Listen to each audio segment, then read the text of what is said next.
Halo kaum bucin dimanapun anda berada, jumpa lagi bersama saya, Coleng. Di film kali ini saya mencoba merangkum film perbucinan. Jadi gak usah berlama-lama lagi, kita masuk ke alur cerita. Filmnya. Dari penggemar hingga bersahabat selama 12 tahun, dari perbedaan prinsip hingga perbedaan karakter, kini akhirnya mereka pun resmi menjadi suami istri. Di malam pertama, terlihat mereka belum beradaptasi dengan status baru mereka yang kini sudah menikah. Tidak seperti suami istri pada umumnya, mereka malah saling malu satu sama lain. Apalagi Ayu yang sudah mengenal Dito cukup lama, merasa aneh harus tinggal serumah bareng sahabatnya. Dengan rasa canggung dan gugup ditambah suasana tegang membuat Ayu bingung apa yang harus ia lakukan. Beda halnya dengan Dito yang dari dulu suka sama Ayu terlihat sangat bahagia karena sekarang sudah memiliki Ayu seutuhnya. Namun dengan persahabatan yang mereka jalani selama 12 tahun membuat mereka canggung dengan suasana baru itu. Alhasil Dito harus menunda keinginannya itu karena lelah membujuk Ayu. Keesokan harinya terlihat Ayu bangun lebih awal. Ia melihat Dito dengan lucunya tidur di sampingnya. Namun tidak berselang lama Dito pun terbangun juga. Ayu yang menyadari itu pura-pura tidur agar Dito mengira ia belum bangun. Dito yang sudah resmi menjadi suaminya Ayu, ia lalu di pagi itu memberi asupan nutrisi kepada istrinya. Sejak saat itu, kini mereka sudah mulai beradaptasi dengan status baru mereka. Mereka tidak canggung lagi dan mulai membiasakan diri untuk saling mencintai satu sama lain. Mereka lalu memutuskan untuk menjalani hari-hari ke depan dengan bahagia dan saling menerima kekurangan kelebihan masing-masing. Di malam harinya, mereka menyempatkan diri untuk makan malam bersama. Keromantisan mereka ternyata terbawa ke tempat umum. Dito tidak merasa malu untuk mengutarakan perasaannya ke Ayu. Meski ia harus dipandangi semua orang, Dito yang dari dulu ingin suasana ini terjadi tidak merasa malu sedikit pun. Mereka lalu sepakat untuk tidak terburu-buru mempunyai anak dulu karena mereka masih ingin menghabiskan waktu mereka untuk bersenang-senang dan ingin menikmati setiap momen yang mereka lewati bersama. Mereka kemana-mana jalan berdua. Ayu selalu setia menemani Dito saat manggung. Kelar manggung pun Dito berhasil membuat temannya iri dengan keromantisan mereka. Mas keren kan? Kayak teman main bola, bukan suami istri. Di pagi harinya, Dito yang masih kelelahan akibat manggung semalam dibuat jengkel oleh istrinya karena mengganggu aktivitas tidurnya. Namun di sini Ayu sebagai perempuan yang maunya tidak mau disalahkan, merasa perempuan yang selalu benar, malah ia lebih marah kepada Dito karena ia tidak bangun-bangun. Alhasil mereka kini tidak akur satu sama lain. Dito bangun Dito. Bisa gak sih bangunin suaminya baikkan dikit? Ih. Meski mereka sedang menghadiri acara keluarga, namun sangat terlihat dari wajah mereka yang saling jengkel akibat pertengkaran tadi. Namun di sini Dito berusaha menetralkan suasana. Ia lalu berkata kepada Ayu kalau Ayu sekarang sering marah-marah akibat hamil muda dan sekarang lagi ngidam sesuatu. Ayu yang mendengar itu bukan bahagia, ia malah ketakutan karena sedari awal mereka sepakat bahwa mereka tidak ingin mempunyai anak dulu. Dari ketakutan itu, Ayu mencoba mengecek hasil tes packnya dan ternyata Ayu positif hamil. Ayu yang mengetahui itu merasa gugup, merasa cemas dan merasa takut karena ia pertama kalinya hamil. Dito yang menunggu hasilnya dari tadi masih tidak menyangka kalau ia akan segera menjadi seorang ayah. Bukan anak gua kan? Tok, Masa gua hamilin teman gua sendiri sih? Dari ketakutan itu, Ayu sampai ke bawah mimpi, di mana di mimpi itu Ayu dibawa dokter untuk segera melahirkan dan setelah melahirkan fisiknya akan berubah yang membuat Dito akan meninggalkannya. Setelah tersadar, Ayu langsung menceritakan mimpi itu ke Dito karena khawatir semua itu jadi kenyataan. Namun di sini Dito berusaha meyakinkan Ayu bahwa apapun yang terjadi, ia tidak akan meninggalkan Ayu karena ia sangat mencintai Ayu. Dan kini mereka mulai menerima apa yang dititipkan oleh Allah kepada mereka. Terlihat kini Ayu sedang memeriksakan kandungannya ke dokter kandungan. Lalu dokter itu memberitahukan bahwa usia kandungannya sudah menginjak 8 minggu. Namun kesenangan itu berakhir ketika dokter menceritakan keluh kesah saat mengandung pertama kalinya, seperti sakit saat melahirkan dan pendarahan, atau buruknya lagi ketika gagal dalam operasi sesar. Mendengar cerita dokter yang sangat menyakitkan membuat Ayu ketakutan dalam menjalani kehamilannya. Ia lalu memilih untuk meminta informasi kepada ibunya saat masih hamil. Namun di sini cerita ibunya tidak jauh berbeda dengan dokter itu, yang membuat Ayu sangat frustasi dengan cerita-cerita takut yang diceritakan oleh mereka. Semenjak itu, Ayu memilih untuk mencari panduan hamil di buku-buku agar cerita yang menakutkan tidak lagi terdengar di kupingnya. Namun dengan kesibukan mencari informasi, Ayu kini pelan-pelan mulai menghiraukan suaminya sendiri yang merasa kesepian karena Ayu setiap hari lebih mementingkan membaca buku daripada dirinya, yang membuat Dito sekarang mulai tidak nyaman dengan sikap Ayu yang sekarang. Merasa dirinya sudah tidak dipedulikan lagi oleh Ayu, Dito memutuskan untuk menghadiri konser di luar kota tanpa kehadiran Ayu istrinya. Namun Ayu yang melihat Dito siap-siap pergi, ia lalu memohon kepada Dito untuk dirinya diajak pergi karena ia tidak bisa tidur tanpa kehadiran Dito. Ditambah ia beralasan bahwa ia sekarang lagi pengen berduaan bersama Dito. Dito yang mendengar itu mau tidak mau harus menuruti keinginan istrinya tersebut. Bisnis kelas ya, Pak? Iya. Silakan untuk tiket dan kartu kredit. Namun sesampainya di luar kota, Ayu malah asik tidur, tidak mau menemani Dito konser, yang membuat Dito kesal dengan sikap Ayu yang kini sudah mulai berubah semenjak ia hamil. Namun akibat kemarahan tersebut, kini Ayu mulai sedih karena setiap kali ia mengeluh soal kehamilannya, Dito malah memarahi dia dan tidak mengerti apa yang ia rasakan saat ini.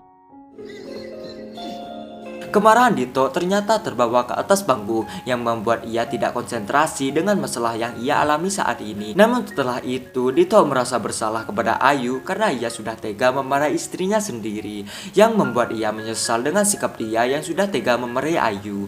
Ia lalu bergegas menghampiri Ayu untuk meminta maaf atas semua kesalahan yang ia perbuat. Di sini Ayu merasa tertekan dan merasa takut kalau nanti Dito akan meninggalkannya. Namun di sini Dito berusaha meyakinkan Ayu bahwa ia akan selalu setia menemani Ayu apapun yang terjadi. Dan semenjak itu mereka pun akur kembali. Nggak ada maksud mas kayak gitu sama sekali. Beneran deh. Mas nggak bakalan pergi.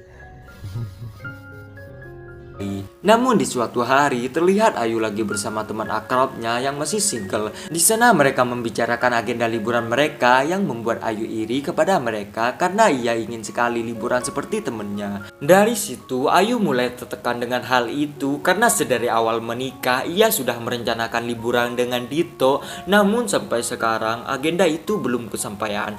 Dito yang menyadari bahwa Ayu kini iri dengan temannya, lalu ia memutuskan untuk jalan-jalan ke Bali agar Ayu bisa ceria lagi seperti biasanya.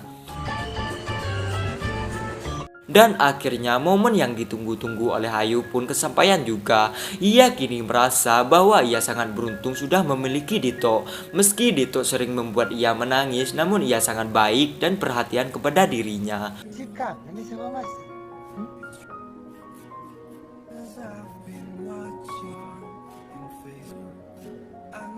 Namun di sini Dito mulai merasa kesepian karena ia ingin Ayu fokus pada dirinya, namun malah ia lebih memerhatikan kehamilannya dan menyampaikan keberadaannya. Karena itu ia memutuskan untuk mengajak teman bandnya juga untuk liburan bareng bersama dirinya agar tidak merasa kesepian lagi. Meski Ayu kurang setuju dengan hal itu, Dito memaksa karena Ayu sepanjang liburan ia tidak pernah memerhatikan dirinya. Mas keluar sama anak-anak boleh nggak? Enggak ah. Lagian besok kita mau ke bidan. Ini kan quality time kita. Dan benar saja ketika teman Dito datang untuk ngasih kado kepada Dito, Ayu yang sedari awal tidak setuju dengan kehadiran orang lain pun memperlihatkan sisi buruk dari dirinya dengan mengomel-ngomel tidak jelas, marah-marah tanpa henti. Yang dari itu cukup membuat Dito dan temannya tidak nyaman dengan sikap Ayu yang seperti itu. Dengan hal itu juga teman-teman Dito pulang lebih dulu karena tidak enak dengan Dito. Dan Dito pun merasa kesal dengan sikap Ayu karena ia tidak dewasa dalam menyikapi hal tersebut. Istirahat sebentar nggak boleh? Udah berapa lama kita bareng, Cip? Nggak boleh gue break sebentar. Atau lu mau gue keluar bikin ulang di tempat lain? Gila lu ya. Keesokan harinya, Dito yang masih kesal dengan sikap istrinya memutuskan untuk jogging sendiri karena ia butuh udara segar agar bisa berpikir dengan jernih kembali. Namun tidak berselang lama, Ayu yang dari kemarin stres akibat permasalahan yang ia alami, malah itu membuat dia pendarahan dan cukup buat dia merasa cemas dengan kehamilannya. Dito yang baru saja pulang bukan malah khawatir kepada istrinya, ia malah marah-marah gak jelas karena Ayu tidak becus dalam menjaga kehamilannya. Kamu kecapean. Tolong bisa diam dikit gak sih? Lo bikin gue makin panik. Olahraga tuh yang benar. Namun betapa leganya hati mereka karena bidan yang memeriksa Ayu berkata bahwa bayi yang dalam kandungan sehat dan normal. Sejak saat itu, kini Dito mulai menyadari kesalahannya selama ini yang kurang perhatian kepada istrinya. Dan sekarang ia dengan senang hati menemani Ayu dan menjaga Ayu seperti suami pada umumnya. Tapi butuh cinta juga.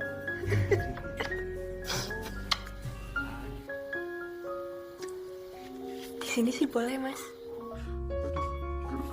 Di suatu hari mereka menghadiri acara TV yang dimana di acara tersebut Dito berkata bahwa ia dan Ayu akan tinggal di Bali sampai Ayu melahirkan di sana. Mengetahui itu, orang tua mereka sangat tidak setuju dengan hal itu karena di Bali mereka tidak punya siapa-siapa untuk menjaga mereka saat lahiran. Namun di sini mereka tetap kekeh dengan keputusan mereka karena di Bali mereka yakin bahwa dokter di sana sudah profesional semuanya. Namun ketika mereka konsultasi ke dokter kandungan, dokter itu malah mengatakan hal-hal yang menakutkan yang itu cukup membuat Ayu tidak nyaman dan merasa takut untuk melahirkan. Setibanya di rumah, Dito yang takut cintanya terbagi dengan kehadiran sang bayi lalu berkata kepada Ayu, "Apa nanti ketika bayinya sudah lahir Ayu akan melupakan dirinya?" Lalu Ayu menjawab bahwa ia tidak akan pernah melupakan Dito karena Dito adalah suaminya dan sang bayi adalah titipan oleh Tuhan yang harus mereka jaga bersama. Mendengar itu, hati Dito merasa lega karena ia kini tidak takut lagi dengan kehadiran buah hatinya. Namun keesokan harinya, Ayu harus merelakan Dito pergi sendiri ke Jakarta karena ia ada konser di sana. Dengan terpaksa, Dito meninggalkan istrinya sendirian karena ia harus menghadiri konser tersebut. Kadang hidup memberi pilihan, mau yang mudah atau yang baik. Hari ini kita memilih yang baik untuk berpisah demi buah hati. Ayu yang lagi sendirian dibuat sangat panik karena ketika Ayu memeriksa kandungannya ke dokter, dokter itu mengatakan bahwa keadaan bayinya sekarang kebalik. Yang itu membuat Ayu panik, ditambah dokter itu menyarankan bahwa Ayu harus operasi sesar karena itu satu-satunya jalan untuk Ayu bisa selamat. Ayu yang panik pun memberitahukan ke Dito tentang keadaan bayinya saat ini yang harus lahiran secara sesar. Dito di sini berusaha menenangkan Ayu dan menyuruh Ayu bersabar karena ia akan pulang lebih awal. Namun setibanya di sana, Dito dibuat panik karena melihat Ayu yang lagi kesakitan dengan kehamilannya. Dito yang merasa bahwa sekarang waktunya Ayu melahirkan, dengan terburu-buru Dito membawa istrinya itu ke bidan yang biasa mereka datangi. Resiko persalinan ini cukup tinggi. Tapi Ayu bisa kan, Bu? Dia nggak akan kuat untuk push babynya keluar. Namun merasa Ayu tidak bisa melahirkan secara normal, bidan itu mengatakan bahwa Ayu harus dibawa ke rumah sakit karena kalau dipaksa melahirkan secara normal sangat berbahaya bagi keselamatan Ayu. Namun di sini keduanya tetap ngotot untuk melahirkan secara normal. Mendengar itu, dengan terpaksa bidan itu menuruti perkataan mereka. Meski resiko yang mereka tanggung sangatlah berbahaya. Namun setelah beberapa lama menunggu, akhirnya Ayu berhasil melewatkan ketegangan tersebut. Ia berhasil melahirkan secara normal, yang membuat mereka bersyukur telah melalui itu bersama-sama.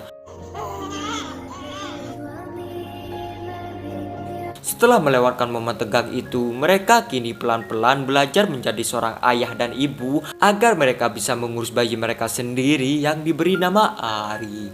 Namun dengan begitu, film pun tamat. Pesan moral yang cocok dalam film ini yaitu ialah